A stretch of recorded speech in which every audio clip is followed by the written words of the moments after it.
தந்தி தொலைக்காட்சி நேயர்களுக்கு வணக்கம். நல்லதை சொல்வோம், நல்லதை செய்வோம், நல்லதே நடக்கும். இன்று 3/5/2025 சனிக்கிழமை புனர்பூசம் நட்சத்திரம் இரவு 6:18 வரை, பிறகு பூசம். இன்றைக்கு நான் உங்களுக்கு சொல்ல இருக்கிற நல்ல கருத்து, தொழில் நிலையம் நீங்கள் வைக்கிறீங்கல்ல, அந்த நிலையத்தில் எந்த இடத்துல நம்ம உட்காந்துக்கணும், எங்கே கல்லா போடணும், பெட்டி வைக்கணும், எந்த திசையை பார்த்து நம்ம உட்காரணும், நமக்கு எதிர்த்தாப்புல என்ன படம் வைக்கணுங்கிறதெல்லாம் முன்னோர்கள் அழகாக சொல்லி வச்சுருக்காங்க. சமீபத்தில் கோயம்புத்தூரில் ஒரு பெரிய தொழில் நிலையத்துக்கு போயிருந்தேன். அந்த தொழிலதிபர் அவர் என்னை கூட்டிகிட்டு போயிருந்தார். அவருடைய அறைக்குள்ளே போகிற போது கதவை திறந்த உடனே அவருடைய டேபிளில் போய் இந்த கதவு இடிக்குதே அப்படின்னு. அதனால அவர் சொன்னார், எல்லாருமே இப்படி இடிக்குதுன்னு சொல்கிறாங்க ஐயா அப்படின்னாரு. அப்படி சொல்ல சொல்ல அவருடைய தொழிலில் அவ்வளவு சிறப்பாக நடைபெறலை, சில பாதிப்புகள்லாம் வந்துச்சு. பிறகு அந்த டேபிளை வேறு திசை மாற்றி போட்டு அந்த கதவை ஃப்ரீயாக திறக்கிற மாதிரி பண்ணினார்.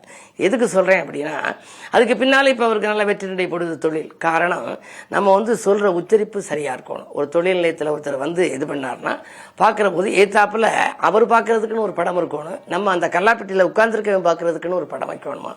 சூரியன் உங்களுக்கு ஜாதகத்தில் தொழில் ஸ்தானத்தில் இருந்துச்சு, அதாவது தொழில் ஸ்தானாதிபதியோடு சேர்ந்து இருந்துச்சு அப்படின்னா, நடு மையப்பகுதி, தொழில் நிலையத்தினுடைய நடு மையப்பகுதியில் ஒரு சிறு அறை வச்சு அதில் நீங்கள் உட்காந்துருக்கலாம். அதே நேரம் சுக்கிரன் இருந்துச்சுன்னா கிழக்கு பார்த்து நீங்கள் உட்காரணுங்கிறேன். சுக்கிரன் ஒருத்தருக்கு தொழில் ஸ்தானத்தில் வீட்டிலிருந்து உச்சம் பெற்றிருந்துச்சுன்னு வச்சுங்க, கிழக்கு நோக்கி இருந்தால் உங்களுக்கு பொன் கொழிக்கும். அதுக்கு ஒரு பாடல் உண்டு, சூரியனோ நடு மையம், சுக்கிரனோ கிழக்காகும், காரி சனி மேற்காகும். காரினாலும் சனினாலும் ஒண்ணுதான். காரி சனி மேற்காகும், கனிந்த குரு வடக்காகும், நேரான செவ்வாயோ நிலையான தெற்காகும், பாராளும் ராகுவிற்கு பக்கம் தென் மேற்காகும். 10ல் ராகு இருக்கா, தென்மேற்கில் நீங்கள் டைரக்ஷன் வச்சு உட்கார்ந்துருந்தீங்க அப்படின்னா கல்லாப்பட்டி போட்டு உங்களுடைய பார்வை அந்த தென்மேற்கை பார்த்துருக்கணும். அப்படி இருந்தால் மிக அற்புதமான பலன், தொழில் மிகப்பெரிய வளர்ச்சி இருக்கும். ஆகையினாலே பாராளும் ராகுவிற்கு பக்கம் தென் மேற்காகும், சீரான சந்திரனோ தென்கிழக்கு திசையாகும், போராடும் கேது, கேதுனாலே போராட்டம் தானே, போராடும் கேது புனித வட மேற்காகும். கேது ஒருத்தருக்கு 10ல் இருந்துச்சு, அல்லது தொழில் ஸ்தானாதிபதி கூடி இருந்துச்சு, நவாம்சத்தில் இருந்துச்சு அப்படின்னா வடமேற்கில் கவுண்டர் போட்டுக்கலாம், அந்த கல்லா போட்டு அதில் உட்காந்துக்கலாம். புனித வட மேற்காகும், யாரோடும் பகையின்றி நலமாக தொழில் நடத்த. சில பேருக்கு தொழில் நடத்துகிற போதே பார்ட்னரோட சண்டை வந்துடும். அப்படி தொழில் நடத்தணும் அப்படின்னா யாரோடும் பகையின்றி நலமாக தொழில் நடத்த, ஊர் போற்றும் நிலையமைய உருவான லக்கினத்தில் வாய்த்த கிரகமதன் வழிபார்த்தே கடைபிடிப்பேன். லக்னத்தில் என்ன இருக்குன்னு பார்க்கணும், தொழில் ஸ்தானத்தில் என்ன இருக்குன்னு பார்க்கணும், தொழில் ஸ்தானாதிபதியோடு எந்த கிரகம் சேர்ந்திருக்குன்னு பார்க்கணும், அந்த கிரகத்துக்குரிய டைரக்ஷன் திசையை நம்ம பார்க்கணும். அதுக்கு பிறகு கல்லாப்பெட்டியில் என்ன மாதிரி படம் வைக்கணும், அல்லது அந்த பணக்கட்டுகளை பார்ப்பது விதத்தில் எந்த படம் இருக்க வேண்டும், நம்ம நேர எதிர்த்தாப்பில் பார்க்கறது எதை பார்க்கணும் அப்படிங்கிறதெல்லாம் மிகப்பெரிய ஒரு ஆராய்ச்சி நான் செஞ்சுருக்கேன். அதன் வழியாக சில மாற்றங்களை செய்கிற போது தொழில் மூடிக்கிடந்த தொழிலே திறப்பு விழா நடத்துகிற ஒரு யோகம் கூட வரும். சரிந்து கிடந்த அந்த பணம் சகஜ நிலைக்கு உங்களுக்கு வரலாம், பொருளாதாரம் சகஜ நிலைக்கு வந்துவிடும். எனவே தொழில் முன்னேற்றம் காண இது போன்ற வாய்ப்புகளை எல்லாம் உபயோகப்படுத்திக் கொள்ளலாம் என்று சொல்லி இனி இந்திய ராசி பலன்களை இப்பொழுது உங்களுக்கு வழங்கப் போகின்றேன்.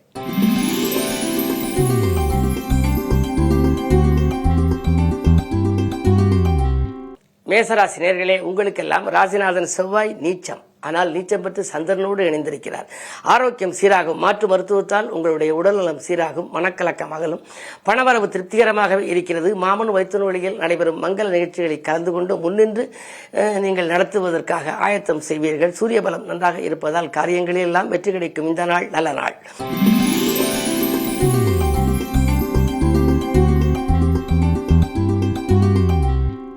ரிஷபராசி நேயர்களே, ராசியிலேயே குரு சுக்கிர பரிவர்த்தனை. எனவே விலையுந்த பொருட்களை வாங்குவதிலே கவனம் செலுத்துவீர்கள். நல்ல சந்தர்ப்பங்கள் நாடி வரும், மதிப்பு மரியாதையும் உயரும், பொருளாதார பற்றாக்குறை அகலும், புகழ்மிக்கவர்கள் உங்களுக்கு பின்னணியாக இருந்து பல நல்ல காரியங்களை முடித்துக் கொடுப்பார்கள்.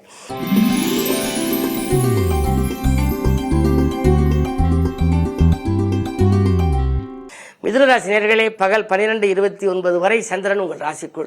எனவே உங்களுக்கு பகல் நேரத்திலே காலை நேரம் மிக கலகலப்பாக இருக்கும். மதியத்திற்கு மேல் கொஞ்சம் மனக்கலக்கம் ஏற்படலாம். இருந்தாலும் கூட இன்று உங்களுக்கு முழுமையாகவே நல்ல நேரம் என்றே சொல்லலாம். நிதிநிலை உயர்கின்ற நேரம். நிகழ்கால தேவைகள் உங்களுக்கு படிப்படியாக பூர்த்தியாகும். உத்தியோகத்தை பொறுத்தவரை மேலதிகாரிகள் உங்களுடைய கருத்துகளுக்கு செவி சாய்ப்பர். அதே நேரத்தில் சக பணியாளர்களால் ஏற்பட்ட தொல்லை அகலும். தாய் வழியில் ஆதரவு உண்டு.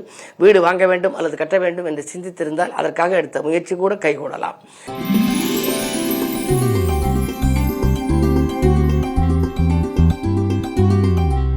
கடகராசி நேயர்களே, உங்களுக்கு சுப விரயங்கள் அதிகரிக்கின்ற நாள்.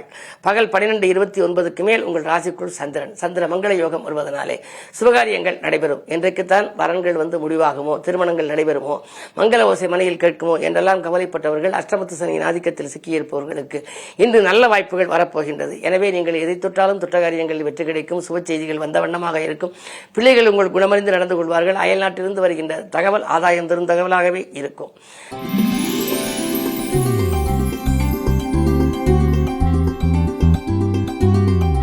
சிம்மராசி நேயர்களே, ஜென்மத்தில் கேது 7 ராகு என்பதால் இல்லறத்திலே கொஞ்சம் விட்டு கொடுத்து செல்ல வேண்டிய நேரம். கணவன் மனைவிக்குள் ஒற்றுமை குறையாமல் பார்த்துக் கொள்வது உங்கள் புத்திசாலித்தனம். அது மட்டுமல்ல, கேது இருப்பதனாலே புகழ்பெற்ற ஆலயங்களுக்கு சென்று வழிபட்டு வர வேண்டும் என்று சிந்திப்பீர்கள். அந்த சிந்தனைகள் உங்களுக்கு வெற்றி பெறும்.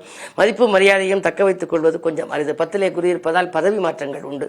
எனவே திடீரென உங்களுக்கு உத்தியோகத்திலே மாற்றங்கள் வரலாம். அது அருகில் இருக்கும் ஊராக இருக்குமா அல்லது கொஞ்சம் தூரத்து ஊர்களாக இருக்குமா என்பது உங்களுடைய திறமையை பொறுத்தும் ஜாதகத்தை பொறுத்தும் இருக்கின்றது. இருந்தாலும் கூட ஜென்மத்தில் கேது இருப்பதனாலே நீங்கள் குலதெய்வ வழிபாட்டை மேற்கொண்டால் உங்களுடைய எண்ணங்கள் எல்லாம் எளிதில் நிறைவேறும். நினைத்தது நடக்கும்.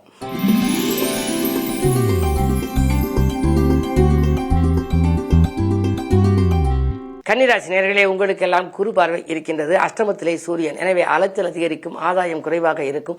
அரசு வழியில் சில சிக்கல்களும் சிரமங்களும் வரலாம். நீங்கள் எவ்வளவுதான் நேர்மையாக இருந்தாலும் வீண் வழிகளுக்கு ஆளாக நேரிடும். என்ன இருந்தாலும் குரு பார்வை இருப்பதனாலே கொஞ்சம் கடைசி நேரத்தில் காரியங்கள் கைகூடும் என்றாலும் கூட அருகில் இருப்பவர்களை இன்று அனுசரித்து செல்ல வேண்டிய நேரம் என்பதை நினைவில் கொள்ளுங்கள்.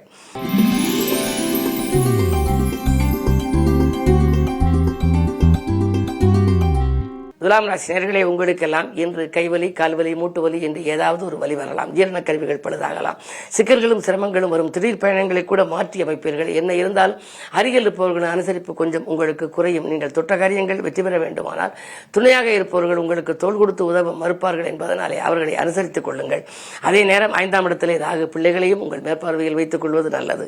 கடமையில் தொய்வு ஏற்படாமல் இருக்க இன்று அனுமனை வழிபடுவது உகந்தது.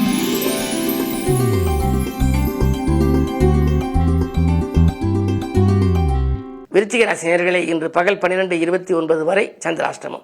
எனவே இந்த சந்திராஷ்டமம் இருப்பதனாலே மதியத்திற்கு மேல் உங்களுக்கு மனக்குழப்பம் அகலும். பணப்புழக்கம் நன்றாக இருக்கும். நினைத்தது நிறைவேறும். ஆதாயம் தரும் தகவல் அதிகமாக கிடைக்கும். அன்பு நண்பர்களின் ஆதரவு உண்டு. ஆனால் காலை நேரத்தில் உங்களுக்கு சலசலப்பாகவே இருக்கும். எதையும் நீங்கள் திட்டமிட்டு செய்ய முடியாது. எதிர்காலத்தை பற்றிய பயம் கொஞ்சம் அதிகரிக்கலாம். இருந்தாலும் கூட இன்று கிழமை, சனிக்கிழமை. எனவே இன்று அனுமன் வழிபாட்டையும் விநாயகப் பெருமானை அதிகாலையில் வழிபட வேண்டும். அதற்கு பின்னால் அனுமன், அதற்கு பின்னால் சனி பகவான். இந்த 3 தெய்வங்களையும் இன்று நீங்கள் முறையாக வழிபட்டால் நீங்கள் நினைத்தது நிறைவேறும்.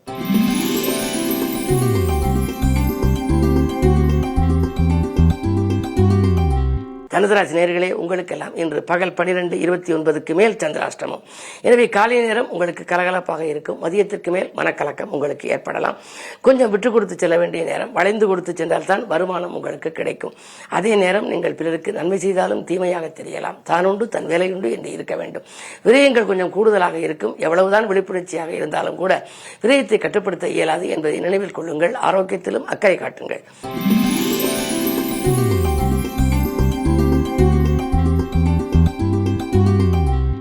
மகர ராசி நேயர்களே, உங்களுக்கு 5ஆம் இடத்திலே குரு இருந்து உங்கள் ராசியை பார்ப்பது யோகம். எனவே நீங்கள் திட்டமிட்ட காரியங்கள் திட்டமிட்டபடியே நடைபெறும். நினைத்தது நிறைவேறும்.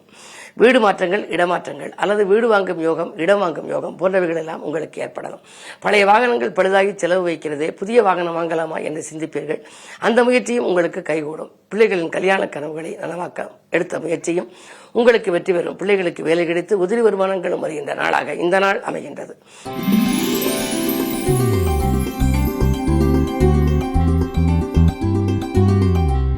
கும்பராசி நேயர்களே, உங்களுக்கு அன்பு நண்பர்களின் ஆதரவு கிடைக்கின்ற நாள். பிரபலமானவர்களை சந்திப்பால் பெருமை காண்பீர்கள்.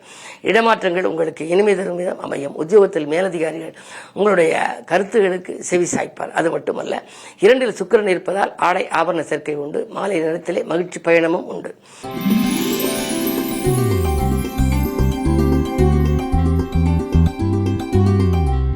மீனராசி நேயர்களே, உங்களுக்கு சுக்கிரனும் குருவும் பரிவர்த்தனை யோகம் என்பது யோகங்களிலேயே முதல் தரமான யோகம். 2லே சூரியன் இருக்கின்றார், உச்சம் பெற்றிருக்கின்றார். எனவே இன்றைக்கு அரசு வழியில் ஆதரவு உங்களுக்கு உண்டு. அரசாங்க காரியங்களில் சிறப்பாக நிறைவேறும். அது மட்டுமல்ல, உங்களுக்கு அரசியல்வாதியாக இருந்தால் புதிய பொறுப்புகள் வரலாம். மேலிடத்திலிருந்து உங்களுக்கு நல்ல தகவல்களை கொடுப்பார்கள். அது மட்டுமல்ல, ராசியில் இருக்கும் சுக்கிரன் இன்றைக்கு பயணங்களாலும் உங்களுக்கு பலன் கொடுக்க போகின்றது. உழைப்புக்கேற்ற ஊதியமும் உங்களுக்கு கிடைக்கும். கல்யாண வாய்ப்புகளும் கைகூடலாம்.